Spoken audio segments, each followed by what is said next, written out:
Hi, this is the Year 3 reading session of Chapter 6 for week 11, and this final week is going to be a revision of skills. So let's just go through some of the reading tips that we've talked about so far. Remember to always go back to the text. Whenever you're answering questions, comprehension, whether it's a specific skill or not, it's always good once you've read the question to go back and find that part of the text. Use synonyms, that means words that have a similar meaning. Word class, whether it's a noun, verb, adjective or adverb or any other word class. And the context, that means the situation or what's happening in the text to help you clarify and understand exactly what words mean. Always use clues from the text to support your opinion. So if it asks what you think, make sure that the clue is from the text, not only your opinion. Reread words, sentences, even whole pages if you're struggling to understand something. Don't just move on to the next part if you haven't understood it, because it might affect your understanding of the rest of the text. Often we don't need to read everything all over again, so although it seems like it will take up a lot of time, it may actually save you time later on. And most importantly, read daily. So even if you just read for 10 minutes every day, you will be seeing so much more vocabulary, and in your mind, although you don't realise it, you'll be using all these skills to help you understand and enjoy the story or the information that you're reading. Okay, so here we're going to practice our retrieval skills, and remember, for these, although these seem like the easiest questions, often they're the easiest to get wrong because we're simply moving too quickly through the text. Now, if you haven't already read the story of Chapter 6, Harry Potter, please get back and do so before we answer these questions, as I'm not going to read every single page. The story is online as well, so if you go to our Year 3 channel on the YouTube page, you should be able to watch me reading Chapter 6 for you. So let's have a look at question 1. True or false, Uncle Vernon was angry with Harry? So we should be scanning the text and having a look for anything which is to do with angry. I can see the word half furious. Now, furious is the word that I can see that has to do with angry. Now I'm going to read the sentence. It says, half terrified, half furious, they acted as though any chair with Harry in it was empty. So Uncle Vernon is one of them, which is the Dursleys. And it says half furious, but that does mean angry. So it's true. It says he was half furious, which is similar to angry. Number 2, why was it lucky Aunt Petunia didn't hoover Harry's room? Again, I'm going to be scanning the text for the words Aunt Petunia and hoover. And here I have found it. So it says Petunia didn't come in to hoover anymore because Hedwig kept bringing back dead mice. So that's the reason. Number 3, list 2 things that made Harry happy. Now, I don't remember reading the word happy in this text. I'm going to be looking for things which indicate that he's happy. Here it says his school books were very interesting. Well, anything that you find interesting will make you happy. So that's 1, his new books. Another part, it says counting down to September the 1st. Now, if you've ever been counting down the days, maybe to your birthday, maybe to Christmas, maybe to a holiday that you're looking forward to, maybe you've got visitors coming, you will know that counting down means you're looking forward to something. So, thinking of going to Hogwarts, the idea that he's going to be leaving the Dursleys is obviously making him happy too. Question 4. How did Harry count down the days until September? Well, we've already found out in the last sentence that he was counting down to September. So let's read that sentence. It says, every night before he went to sleep, Harry ticked off another day on the piece of paper he had pinned to the wall. So ticking off the days on a piece of paper was how he counted down the days. Okay, so here are some inference questions. Remember, if you would like to, you can pause the video after I've read a question so that you can have a go answering it before I reveal the answer.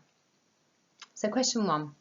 Did Harry find Uncle Vernon's joke about magic carpets funny? Well, let's quickly scan the text. He makes a joke, so it must be something that he says. And here we go. Funny way to get to a wizard's school, the train. Magic carpets all got punctures, have they? Harry didn't say anything. So the answer must be no, because he didn't laugh or do anything to show he enjoyed it. In fact, the clue in the text says he didn't say anything. And if he'd enjoyed it, he would have laughed, smiled, or done something to show. Okay, question 2. Why did his aunt and uncle stare at him? Let's scan the text for that. And here it is at the bottom. His uncle and aunt stared. Now, the thing that happened before that is that Harry said, "I just take the train from platform 9 3/4 at 11 o'clock, he read. Then they stared at him, and then it says platform what? So the issue that they're staring him about must be the platform. Now, it says platform 9 3/4, and for those of you that have been to train stations or airports or anything like that where you have to go to a specific place for a specific transport like a train, you'll know that it has numbers, sometimes letters, but they don't usually have a fraction of a number like 3/4. So he had just said he needed to find a platform called 9 3/4, and normally platforms are whole numbers, so that must be why they're staring at him. Question 3. What does the word grunted tell you about how Uncle Vernon feels about Harry? Well, here we've got Uncle Vernon grunted to show he was listening.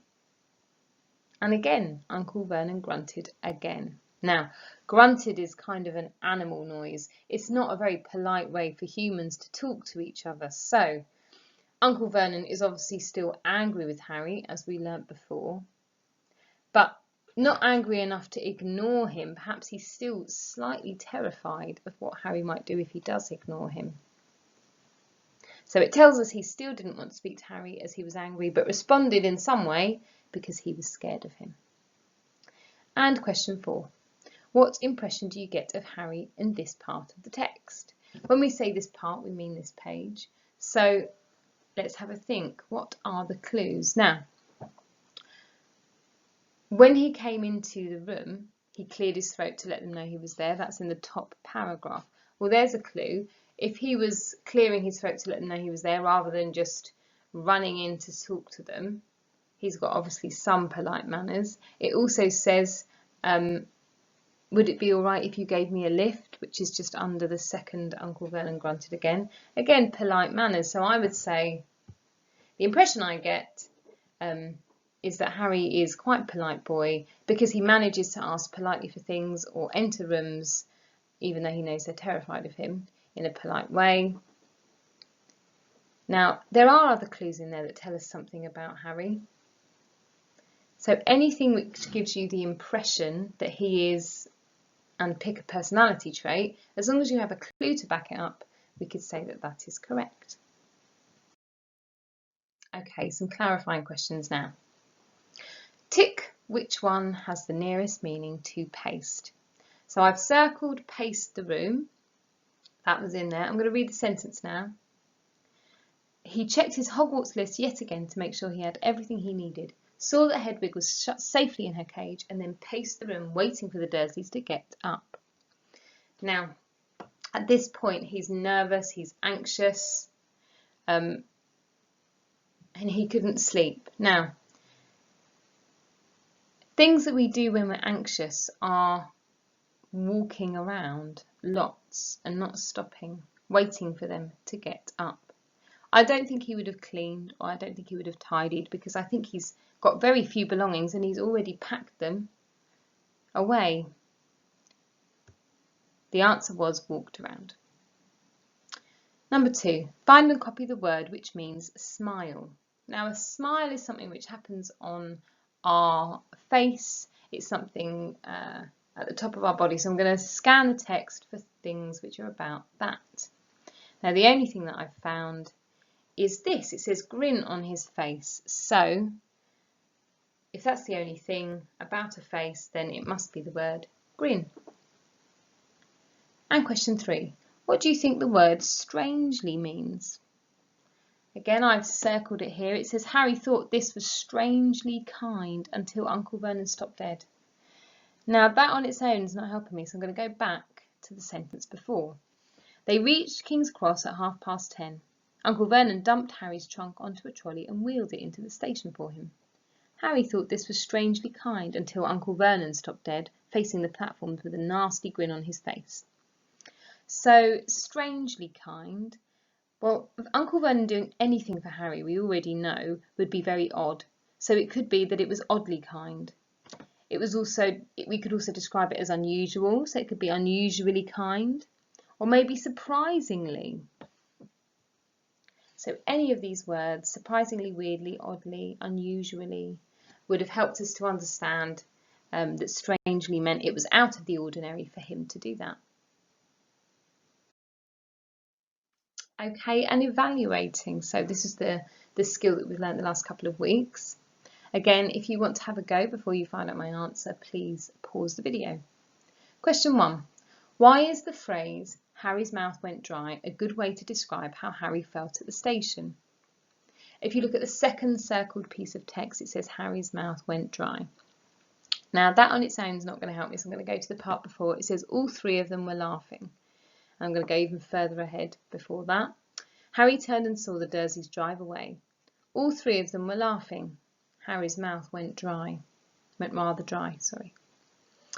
Now, if your mouth is going dry, it means you really want to drink. It means you're physically uncomfortable. However, it hasn't mentioned having a drink or the fact that he's thirsty. So maybe it's not that he's uncomfortable physically, maybe emotionally he's feeling uncomfortable. And if we're uncomfortable, we're feeling worried, anxious, nervous. So any of those answers would have been correct. So when your mouth is dry, it's uncomfortable, and it shows Harry's uncomfortable, which is similar to feeling worried about something. Question 2. Suggest another word or phrase that the writer could have used instead of stranded. So the bottom circled piece of text, he was stranded in the middle of a station, with a trunk he could hardly lift, a pocket full of wizard money, and a large owl. Well, stranded means to be left alone, so it could have been that they said left alone. You could have had other words, so if you're stranded in the middle, it means you've been left, but he's also on his own, so maybe abandoned. The Dursleys have left him there, they're laughing, they actually don't really care what happens to him while he's there, or if he gets to Hogwarts at all, because they were very much against him going in the first place. But there are lots of other synonyms that we could have used as well. So abandoned, isolated, marooned, and high and dry would also have worked and been effective at showing not only was Harry left at the station, but he felt all alone. He didn't have anyone else in the world caring for him. Okay, question 3. Why did the writer describe the platform numbers being big plastic signs? So let's go to that top piece of text. It says, he was quite right, of course. There was a big plastic number 9 over one platform and a big plastic number 10 over the one next to it, and in the middle, nothing at all. So why did the writer say big plastic number 9 instead of just saying there was a number 9 over one platform and a number 10 over the next one? Well, let's think. Big and plastic number 9. In my head, I'm conjuring up a really big sign. Whereas if the writer had just said a number 9, I may not have made that picture so big in my head.